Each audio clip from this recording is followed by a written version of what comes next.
오늘 우리에게 주시는 하나님의 말씀은 사무엘상 16장 1절에서 13절까지 말씀입니다.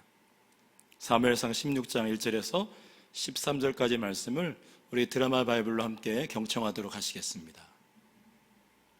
제16장.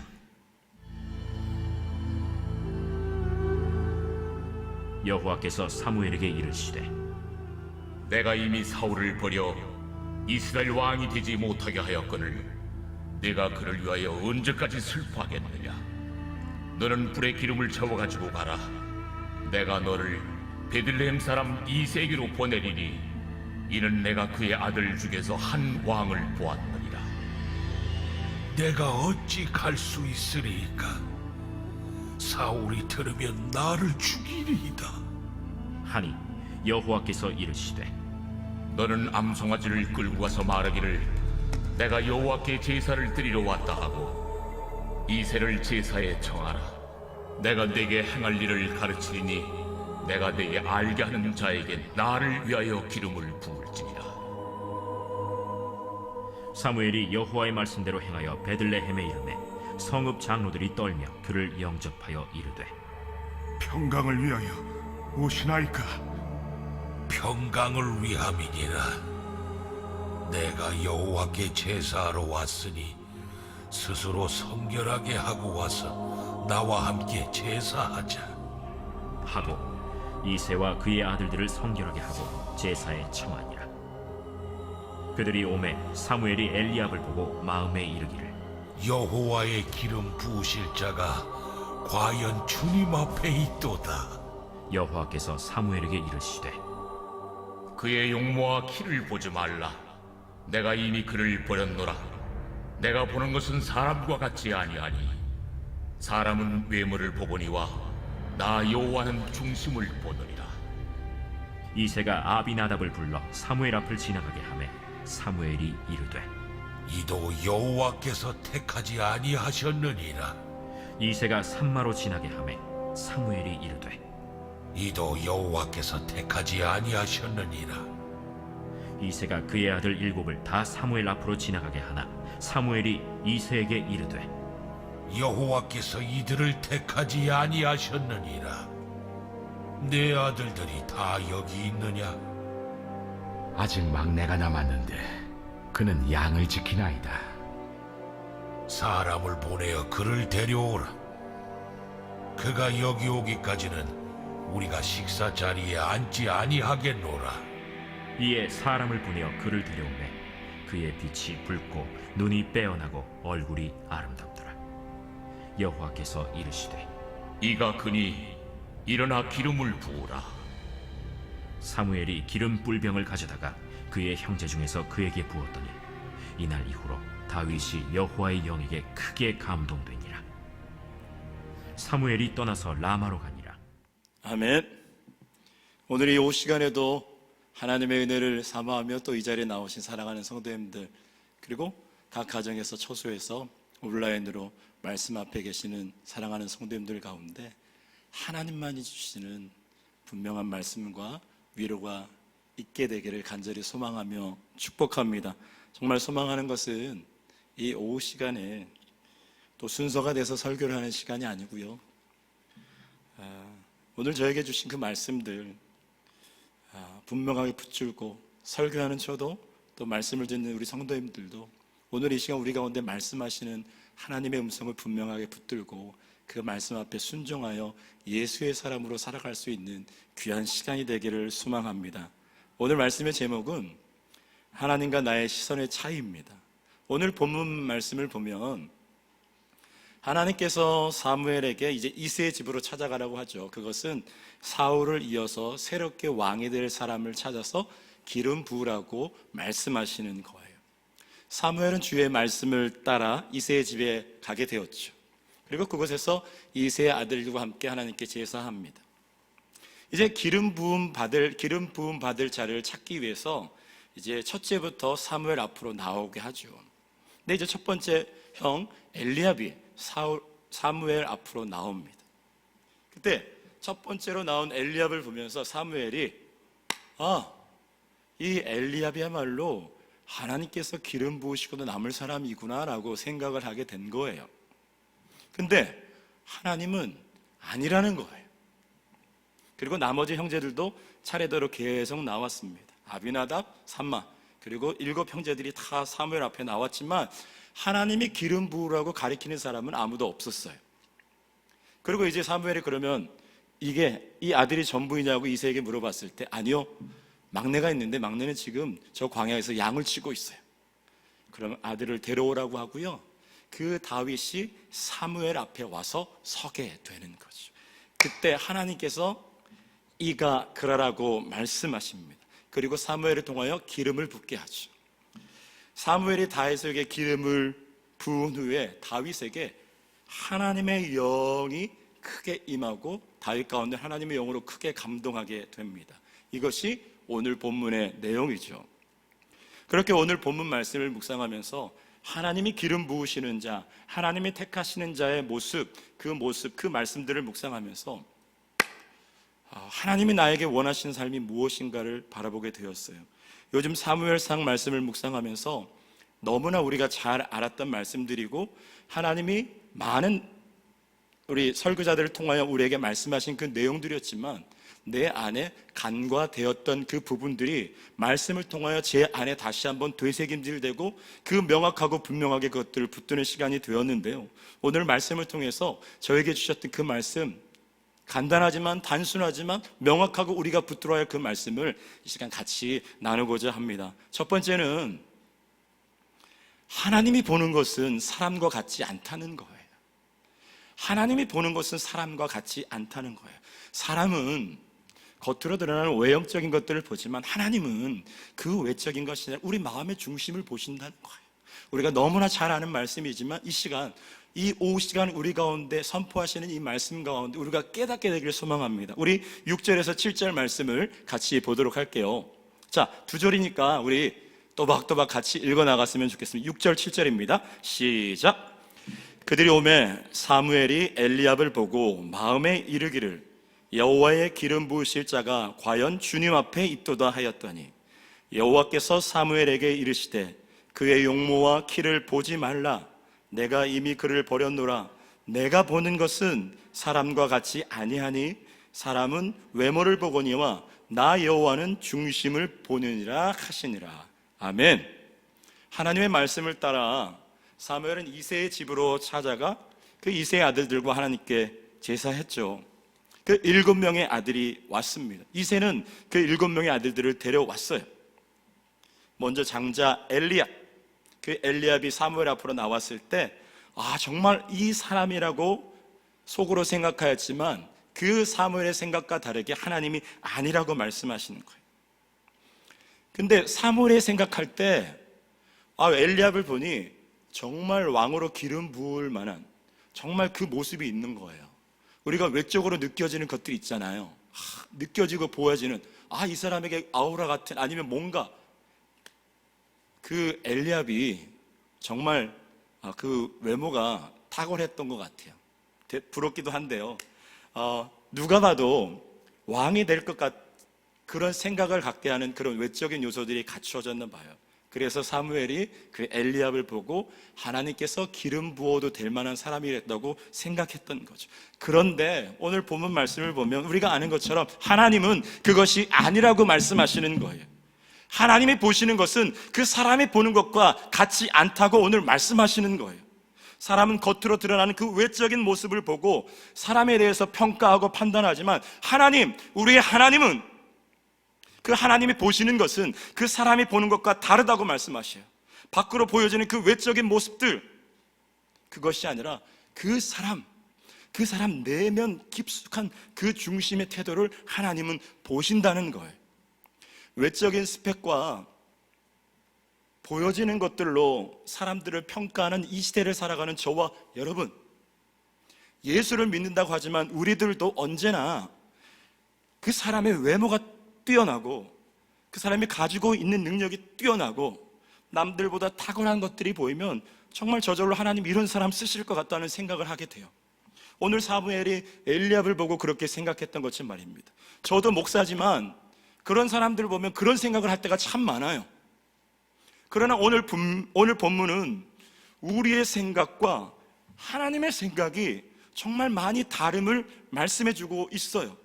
하나님의 그 시선과 우리의 시선의 차이가 분명하게 있음을 말씀하고 있는 거예요. 하나님은 사람과 같지 않다는 거예요. 외적으로 탁월한 그 엘리압이었지만 하나님께서는 그에게 기름 부으시지 않으셨다는 거예요. 외적으로 정말 준비가 잘 되어 있는 것 같겠죠. 누가 보기에도 왕으로 살만한 것처럼 보였기에. 그러나 하나님이 그의 중심을 아셨던 거예요. 그의 중심이 기름 부음 받을 만한 사람이 아니었다는 거예요. 외적인 것들로는 탁월하게 준비된 것 같지만 그 중심이 하나님 보시기에는 좋지 않은 것들로 가득 차 있고, 그 중심이 주님으로부터 멀리 떠나 있었던 것들을 주님은 바라보셨을 거예요. 이처럼 사람들은 눈에 보이는 외적인 것들을 가지고 사람을 평가합니다. 하나님은 아무도 모르는 그 내면의 중심, 그 내면의 중심이 어디를 향하고 있는지 하나님은 보시고 그 사람을 평가하신다는 거예요. 사랑하는 성도 여러분,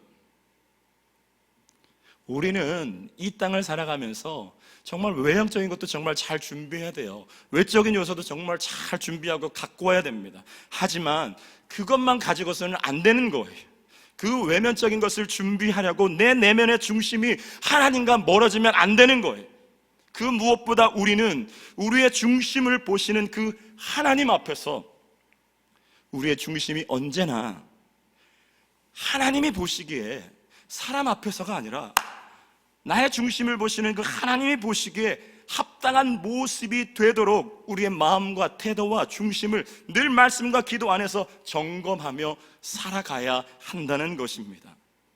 예수님을 믿는다고 하나님의 자녀라고 하지만 내가 원하는 외적인 어떤 열매를 내 인생 가운데 맺어가기 위해서 포도나무 밖에서 인간의 방식으로 열매를 맺으려고 살아가는 그런 삶이 아니라, 주님이 내 삶의 주인이시고 내 삶은 주님 손에 속해 있음을 바라보고 하나님의 주권을 인정하며 그 주님 안에 온전히 거함으로 주님이 내 삶 가운데 맺게 하시는 그 열매들을 내 내면과 내 삶 가운데 맺어가야 한다는 것이죠.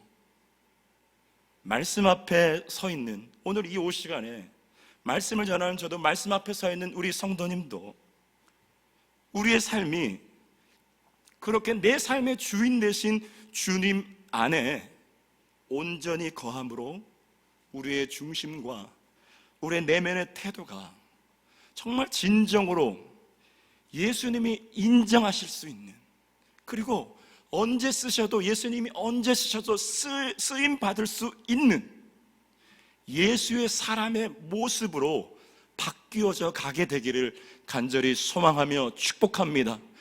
주님이 언제 우리의 중심을 보든지 간에 인정하시고 얘는 쓸 수 있다고 말씀하실 수 있는, 얘는 기름 부을 수 있다고 말씀하시는 그런 우리의 내면의 중심과 태도가 말씀 안에서, 기도 안에서 늘 변화되어져 가게 되기를 간절히 소망하며 축복합니다. 두 번째는 하나님의 시선은 우리의 시선과 달라요. 그럼 하나님은 어떤 사람을 쓰시는가예요? 하나님은 어떤 사람에게 기름 부으시는가예요? 하나님은 다른 사람이 아닌 그 하나님, 내 주인 되신 그 하나님 앞에 서 있었던 가장 작은 자 다윗을 선택하셨다는 겁니다. 우리 11절에서 13절 말씀을 제가 한 절 읽고 여러분이 한 절 읽고 마지막은 같이 읽도록 할게요. 또 사무엘이 이새에게 이르되 내 아들들이 다 여기 있느냐? 이새가 이르되 아직 막내가 남았는데 그는 양을 지키나이다. 사무엘이 이새에게 이르되 사람을 보내어 그를 데려오라. 그가 여기 오기까지는 우리가 식사 자리에 앉지 아니하겠노라.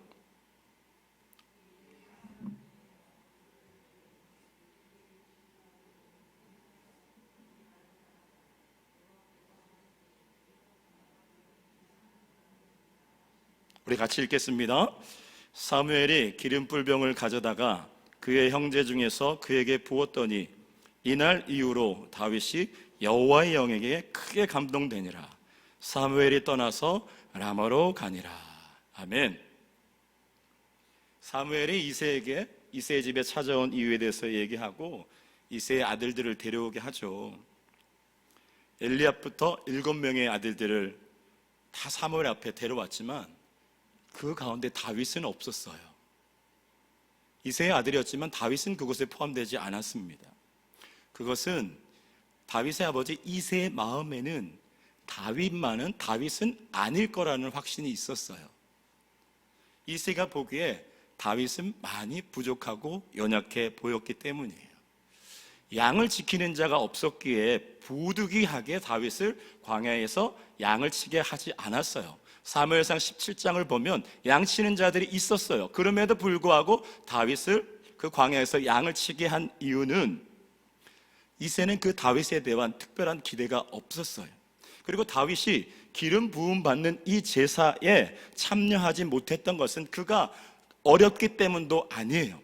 사무엘상 17장 12절에서 13절 말씀을 보면 이새의 아들들은 8명이에요.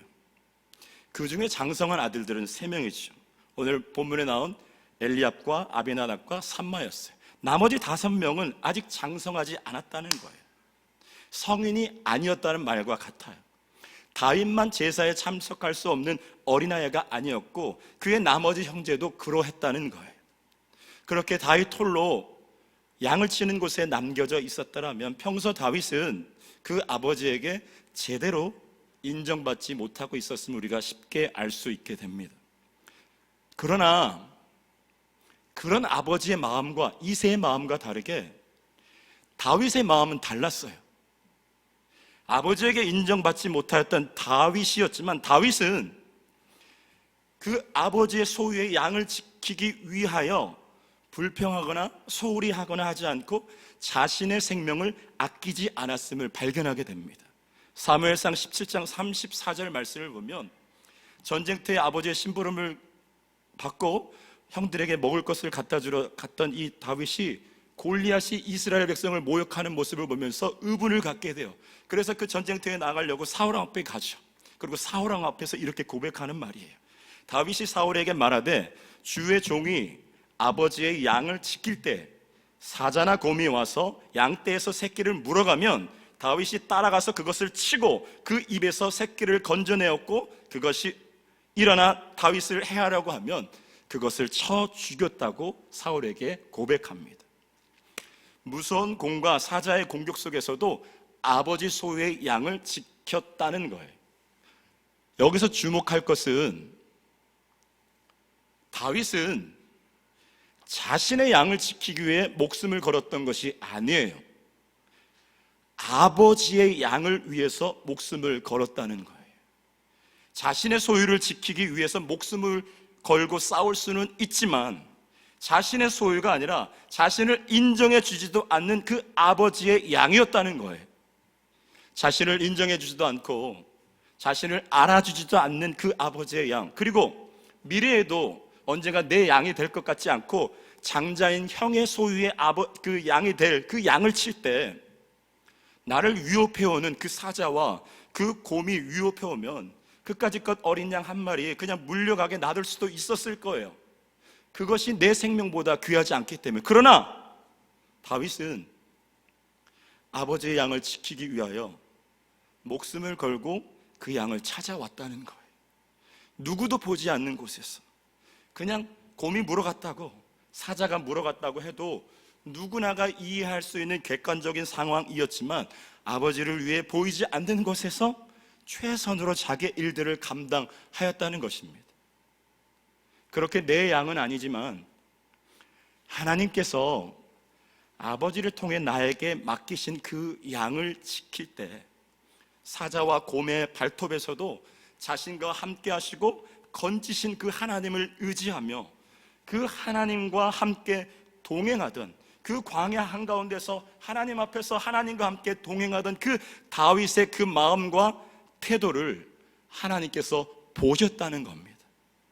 늘 하나님 앞에 서 있었기에 자신에게 주어진 작은 일이라 할지라도 그 작은 일 가운데서도 아무도 알아봐 주지 않는 그 작은 일들 속에서도, 때로는 다른 사람이 나를 무시하는 것 같고 왜 나만 갖고 그러지, 아니면 다른 사람에게 잊혀짐을 당하는 그런 일들 속에서도 그 광야 한가운데에서 코람데오 하나님 앞에 서 있었던 그 다윗의 중심을 하나님께서 보셨다는 것입니다.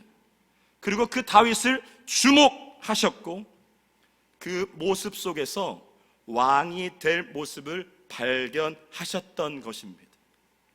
하나님은 이미 그 광야에서부터 하나님 앞에 서 있었던 다윗을 보셨기에 오늘 본문에서 사무엘을 통하여 다윗에게 기름을 부으셨던 거예요. 양을 치던 목동을 이스라엘의 왕이 되는 기름 부음 받는 자로 끌어올리신 것입니다. 다윗은 그의 아버지에게 선택받지는 못하고 인정받지는 못했어요. 사람에게 인정받지 못하고 선택받는 것은 실패하였지만 하나님께 인정받고 선택받는 것은 실패하지 않았습니다. 사람이 이끄는 자리, 사람이 높이는 자리에 서지는 못하였지만 하나님이 이끄시고 하나님이 높이는 자리에는 서게 된 것입니다. 우리는 사람에게 선택받으려고, 사람에게 무엇인가 인정받으려고 사람이 이끄고 사람이 높이는 그 자리를 찾아다닐 때가 너무나 많습니다. 목회자인 저도 말이죠. 그러나 오늘 말씀을 통하여 분명하고 명확하게 깨닫게 되는 것은 사람에게 인정받지 못하더라도, 때로는 사람에게 선택받지 못하더라도, 사람이 이끌고 높이는 자리에 들어가지 못하더라도 우리의 삶이 온전히 나의 하나님, 내 삶의 주인 되시고 내 삶을 이끄시고 하나님의 선하심과 주권으로 나의 삶을 인도해 가시는 그 하나님 앞에 온전히 서 있고, 하나님이 기뻐하시는 것이 작은 것이라도, 하나님이 기뻐하시는 것이 남들이 인정하지 않는 것이라도 하나님이 기뻐하시는 것이라면 그것을 선택하며 한 걸음 한 걸음 나아갈 때 반드시 하나님이 이끄시는 자리에 서게 될 것이며, 사람이 이끌 수 없는, 사람이 인도할 수 없는 하나님이 이끄시는 자리로 분명하게 서게 될 것을 믿습니다. 우리는 어떤 선택의 순간이 오면, 어떤 선택을 받게 될 그 순간이 오면 그때 가서 선택될 수 있도록 많이 노력을 하는 경우들이 많습니다. 그러나 오늘 본문 말씀을 통하여서 저에게 가장 크게 은혜로 다가온 말씀이 있는데 그것은 1절 말씀이에요. 이는 내가 그의 아들 중에서 한 왕을 보았느니라고 하시는지라입니다. 이 말씀을 묵상하면서 저의 마음을 뜨겁게 하였습니다. 이는 내가 그의 아들 중에서 한 왕을 이미 보았다고 말씀하시는 거예요. 하나님은 기름 부음 받을 당시의 사람의 외적인 컨디션, 그 외적인 것이 아니라 광야 한가운데서 아무도 없는 곳에서 하나님 앞에 온전히 서 있었던 그 다윗을 이미 주목하고 보셨다는 거예요. 그리고 그에게서 왕이 될 모습을 발견하게 되었다는 것입니다. 그렇게 하나님이 선택하실 때, 하나님이 기름 부으실 때 바라보는 것은 지금 그 사람의 외적인 모습이 아니라 그가 살아오면서 하나님 앞에서 품었던 그 중심의 생각과 하나님 앞에서의 그 삶의 태도를 보고 선택하는 것임을 깨닫게 되었습니다. 오늘 본문의 다윗의 모습처럼 말입니다. 이것이 얼마나 가슴 뛰게 하는지 모르겠습니다. 그렇게 우리의 삶이 무엇이 결정되어지고 선택받게 되는 어느 한순간에만 잘 하려고 하는 것이 아니라 매일매일 삶 가운데 코람데오, 그 하나님 앞에서 살아가는 저와 여러분의 삶이 되기를 간절히 소망하며 축복합니다. 소망하며 축복합니다. 우리 크게 한번 아멘 할까요? 소망하며 축복합니다. 아멘. 아무도 보지 않는 곳에서 맡겨진 일들을 하나님께 하듯 하는 우리의 삶이 되길 소망합니다. 특히 나에게 오늘 사무엘처럼 기름 부을 수 있는 어떤 사람의 선택을 받으려고 할 때 그 사람의 눈앞에 보여주는 순간에 나의 외적인 것들을 좋게 하려고 꾸미고 애쓰는 삶이 아니라 매일매일 나의 삶의 모든 순간이 나의 하나님, 그 하나님 앞에서 신실하고 충성된 삶을 살아갈 수 있는 저와 여러분이 되기를 간절히 소망합니다. 그럴 때 하나님은 하나님의 방법으로 우리의 삶을 우리가 예측할 수 없는 그 차원으로 끌어올리실 줄 믿습니다. 며칠 전인가요? 얼마 전인가요? 사무실에 앉아 있는데 한 목사님이 어떤 이어폰을 듣고 어떤 강의인지 뭔지 모르게 그거 들으면서 크게 웃으시더라고요. 그래서 뭘 그렇게 혼자 웃어요? 라고 물어봤어요. 네, 그 목사님이 설명해 주시더라고요. 어떤 분이 그 얘기를 하더래요. 엘리야를 먹였던 까마귀는 이제 이 세대는 더 이상 존재하지 않고 다 죽었다는 거예요. 엘리야를 먹였던 그 까마귀는 이 세대에 이제 더 이상 없고 다 죽었다는 거예요. 그래서 우리가 알아서 잘 찾아가야 된다는 거예요. 현실이 참 녹록지 않기에 그 말의 의미가 무엇인지 저도 알기에 같이 웃었어요. 근데 저녁에 말씀을 묵상하고 기도하는데 아니에요. 엘리야를 먹였던 까마귀 다 죽지 않았어요. 지금도 여전히 살아있고 하나님은 하나님 앞에서 살아가는 자, 남들이 바라볼 때 미련하고 잘못됐고 연약하고 부족해 보이고 어리석은 선택을 하며 세상 사람들이 보기에는 그런 삶을 살아간다고 판단받더라도 하나님 앞에서 신실하고 진실하고 충성되게 선택하고 말하고 살아가는 자, 매일을 하나님 앞에서 살아가는 자에게 하나님은 분명하게 까마귀를 통하여 먹이신다는 것입니다. 하나님이 먹이시든 사람과 환경을 통해서 먹이시든 하나님은 하나님의 사람을 책임져 주신다는 거예요. 저는 그것들을 묵상하면서 가슴이 뛰기 시작했어요. 제 인생도 이제 조금 있으면 50이 얼마 안 있으면 또 알 수 없는 그 예측할 수 없는 인생을 살아가게 되는 거예요. 까마귀는 죽었다고 하지만 아니에요. 하나님은 하나님의 사람을 먹이시고 입히시는 까마귀를 예미시켜 주십니다. 하나님 앞에 서 있는 자 하나님은 반드시 책임져 주심을 믿습니다. 그렇게 매일매일 사람이 아닌 하나님 앞에서 나의 주인 되신 그 하나님 앞에서 신실하게 살아가게 될 때 내가 올라가고자 하지 않더라도 어느 순간 하나님께서 누구도 예측할 수 없는 그 자리로 하나님은 반드시 이끄실 것을 확신합니다. 사랑하는 성도 여러분, 가정에서 듣고 있는 사랑하는 성도 여러분, 여러분 정말 축복해요. 쉽지 않은 삶이죠. 그러나 하나님 오늘 분명 말씀을 통해서 말씀해 주세요. 하나님의 시선은 우리의 사람의 시선과 다르다는 거예요. 하나님의 평가는 우리 인간이 바라보며 하는 그 평가와 다르다는 거예요. 하나님의 평가의 시점은 지금이 아니라 그 이전부터 하나님 앞에서 우리의 삶이라는 것이. 그렇게 우리는 사람이 아닌 하나님 앞에서 늘 서 있어야 하는 것입니다. 매일의 우리의 삶이 정말 하나님 앞에서 진실하고 신실하게 살아갈 수 있었으면 좋겠습니다. 그러한 삶이 정말 쉽지 않음을 고백해요. 이 세대 가운데 하나님만 붙들고 살아가는 게, 하나님 앞에서만 살아간다는 게 쉽지 않지만 나의 창조자, 내 삶의 주인 되신 그 주님이 나의 주인이심을 인정하기에 매 순간 나는 죽고 예수의 생명으로 살며 주님과 함께 한 걸음 한 걸음 동행하며 살아갈 때 우리의 삶에 예수 사람의 열매들이 맺어지게 될 줄 믿습니다. 그리고 그런 모습들을 보면서 주님께서 우리의 삶을 하나님이 인도하시고 이끄시는 또 다른 차원으로 인도해 가실 줄 믿습니다.